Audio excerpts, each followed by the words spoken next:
Okay, so during this video, you're gonna see the Atlas as two different colors, and there's a reason for that.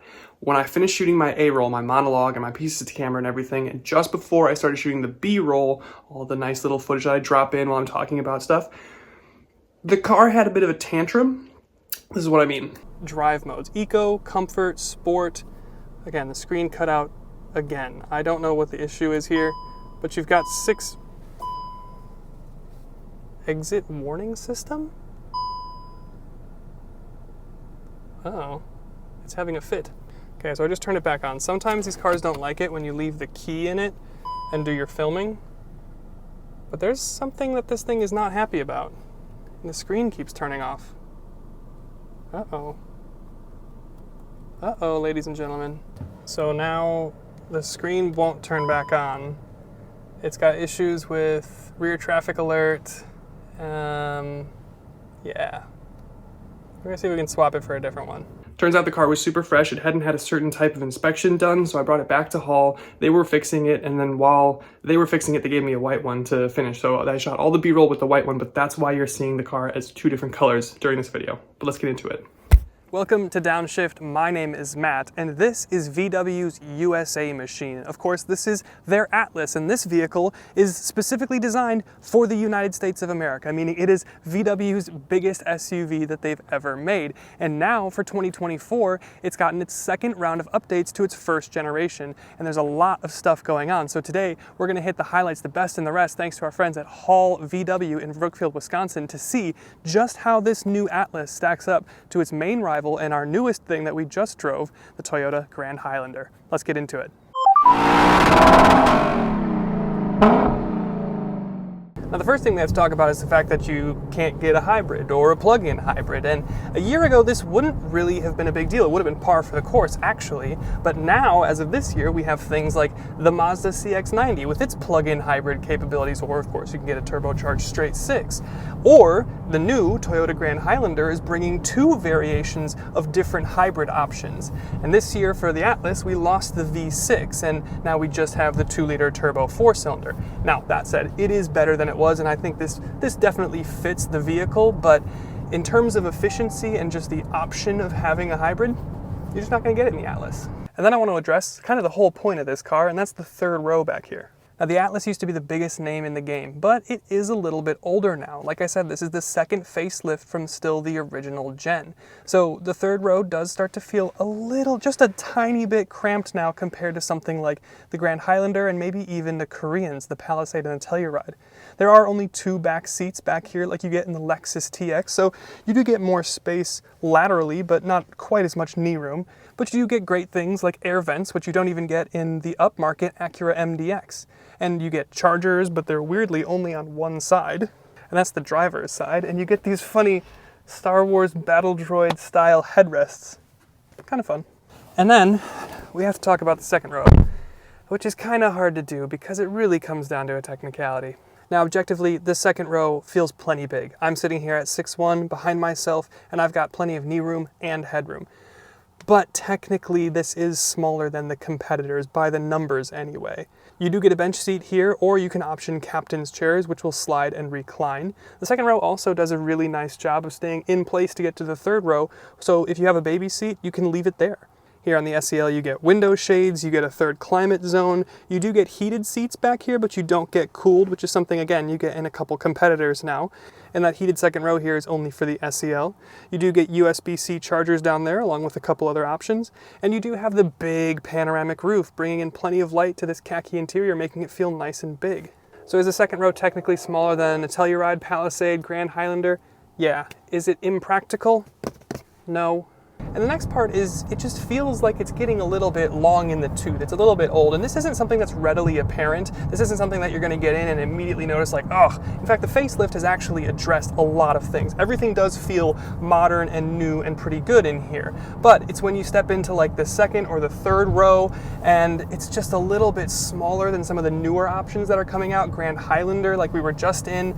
Again, you have the no hybrid thing, and some of the interior styling and materials. It just feels a little bit like, okay, well, what else you got? And maybe that's coming off a little bit more harsh than I mean it to be, but if you just got into this, it would objectively feel perfectly fine. It's only in comparison to the other rivals that you start to notice, okay, maybe it is not quite as big, or it doesn't have as quite advanced powertrain, or whatever, but objectively it still rides like an Atlas, and yeah, it's pretty good. And then we have to talk about some ergonomic stuff. Now, this is actually something that VW has been taking some flack for the last couple of years, actually.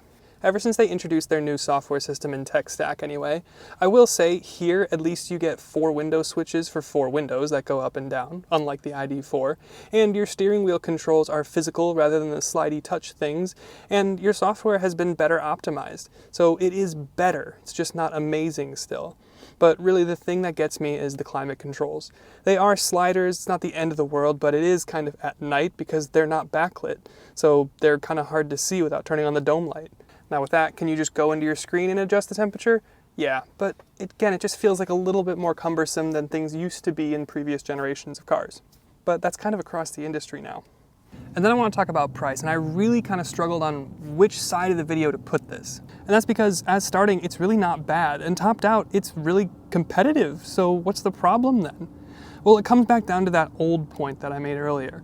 It is competitive on price, but it's got less passenger space. It's got somewhat headache-inducing technology, at least for the climate controls, and the powertrain options aren't really options, and it's just feeling a little bit older compared to some of the rivals that I've been driving recently. But again, it's borderline, because compared to the Mazda and Toyota, you can get this for less money, depending on what you want. This thing starts at $37,725, big $2,500 jump from last year, but now you get a lot, and I mean a lot of standard features. Heated and cooled seats, IQ drive, the big screens, more power, more towing, more styling inside and out. Still comes as front-wheel drive standard, but 4Motion all-wheel drive is just about $1,900 more. So I guess when it comes down to it, if you're not looking for a hybrid, then this is actually a pretty good value. And then there's just a couple small things. Like for one, you can't get a digital rear view mirror, which you can in a lot of rivals. And then you've got gloss black all over your center console here. This is going to get scratched, smudged almost immediately. And in your second row, you do have heated seats, but you don't get cooled seats like you do in the Palisade and the Telluride and the CX-90 and the Grand Highlander. But then switching gears and talking about all the great things about the new Atlas, I have to start with the host of new standard features that you get for 2024, and there are a lot of them. And they're pretty impressive things, like the 10-inch completely digital cockpit or the 12-inch infotainment screen. You get a newer engine with more power, you get adaptive LEDs as standard, you get roof rails as standard, and on the SEL they're chrome. You get IQ driver assistance suite, you get heated and cooled front seats as standard, you get a heated steering wheel as standard. I mean, this is like Audi level luxury stuff that you're getting on a VW as standard for free. But let's talk about the engine. Now, last year you could get this 2-liter turbo or you could get the V6, but for this year there's no more V6 option. But the EA888 2-liter turbo here is reworked, and now with it being the only engine, they've boosted power up to 269 horsepower. That's up 34, that's a big deal. And then torque, 273 horsepower. That's more torque than you got in the V6 last year. So are you really making concessions? Probably not. 0 to 60 is under 8 seconds, so it's not neck-snappingly fast, but it's fast enough. Fuel economy, you're looking at about 19 to 25 depending on city and highway, and that's for 4Motion. It goes up to 27 combined, or 27, excuse me, on the highway for just front-wheel drive, and of course that's on regular fuel, so you're going to save a little bit of money there versus something from another German manufacturer like a BMW or a Mercedes. So for me, yeah, we lose the V6 this year. Maybe that's a bummer, but we've got more power, torque, and efficiency, so I'll take it. And then this is a facelift, so let's talk about the looks, because they're pretty good. The most noticeable changes come to the lights. They're adaptive LEDs as standard now with the optional IQ lights. You get a new grille with a new design and new interior pattern, and you have a new light bar that goes across the top of the grille, and you get the light up logo as part of the SE Tech package and up. The profile, though, from the side is largely unchanged. You get new wheel options between 18 or 20 inches, and the SEL R-Line is the only one to get 21 inches. The wheel arch humps are classic Atlas design, and the roof rails are standard now. They're chrome on the SEL here that we have. And then you get a revised tail bar in back, and again, the logo lights up. And then down below you get some pretty fake looking exhaust, but that's kind of par for the course. And if you want the R-Line, the design appearance package, well, that's only going to be available on your SEL. But I have to say, this thing looks the business. And then I want to talk about the interior design and specifically what it lends to the storage, because that's important in a family SUV. Now from a design perspective, I will say I like the interior. It's very minimal and simple, and it looks clean. But it is designed with a purpose. There's storage everywhere, and you have huge storage bins for purses, big water bottles, etc. It all makes sense and it all fits. There's even a charge port at the top of the windshield to plug in a drive recorder. You can tell that this was very thoughtfully designed to be used for families, and it's great for that. And then I want to talk about the driving experience for a little bit. Now you have 6 different drive modes, which seems a little funny. It seems like there's probably more drive modes than you really need, especially considering that this thing doesn't come with adaptive dampers, no matter how much money you spend. But it is just easy to drive. The seating position is nice and high. I have great visibility out the front and the sides. And the steering, it's really light, you don't feel anything, but it's easy to maneuver. Power delivery, smooth, torquey-ish. You know, again, it's not super fast, but are you really looking for a performance SUV, a performance 3-row family SUV? Probably not. But it does feel really refined in a way that maybe the Mazda CX-90 isn't, or, you know, it feels really well-rounded in a place where it doesn't necessarily do any one thing the best, it does everything pretty well. It does feel pretty vanilla, but the engine is good, the 8-speed transmission is good, the damping makes sense for something like this, the cabin isolation is pretty good. It's not luxury tier, but you're not paying luxury prices. And I do think it handles better than the Koreans, the Telluride and the Palisade. So from behind the wheel, it's not bad. And then we have to mention towing. We got this receiver here, and topped out, you can tow up to 5,000 pounds. Last year, you could only tow up to 2,000 pounds. Now, in your base SE trims, you're still only going to be able to tow 2,000 pounds, but to get 5,000 here, it's pretty good. It's competitive with the rest of the segment, but I'll take that. And then talking about one of the best things, that's the trunk or cargo capacity. You do get a powered tailgate option on SE Tech Packs and up. You get about 20 cubic feet with the 3rd row up. It's about the same as the Korean, and the 3rd row folds manually. It's powered in the Palisade, but to be honest, I kind of prefer the manual fold. It's got a nice, satisfying click to it. With the 3rd row down, you're looking at about 55 cubic feet of space, and with the 2nd row down, or everything down, you're looking at about 97 cavernous cubic feet of space. I mean, this is bordering on minivan practicality, and this is some place that the Atlas has always shined, and it continues to here in 2024. And I know earlier I talked about all the standard stuff, but I want to talk about all of the luxuries and features and different amenities that you can get here on the Atlas. Again, the heated and cooled front seats are standard for 2024, and so is the heated steering wheel, which is just amazing to me. You can get an optional head-up display, but you do get the 10-inch digital cockpit as standard. You get the 12-inch infotainment screen as standard, huge screens. Same software as the GTI we tested last year, so I'm not a huge fan, but it's fine. The real problem is the climate sliders. They're not backlit, which make them cumbersome to operate at night. You do get a wireless charger though, you get a USB-C near the top of the windshield to integrate a drive recorder. I mean, that's thoughtful design. You get ambient lighting with 30 different colors, and whatever color you pick becomes your screen background color, which is just kind of cool and you don't see really anywhere else. You get a 360 camera option only on the SEL Premiums, and you get IQ Drive now standard.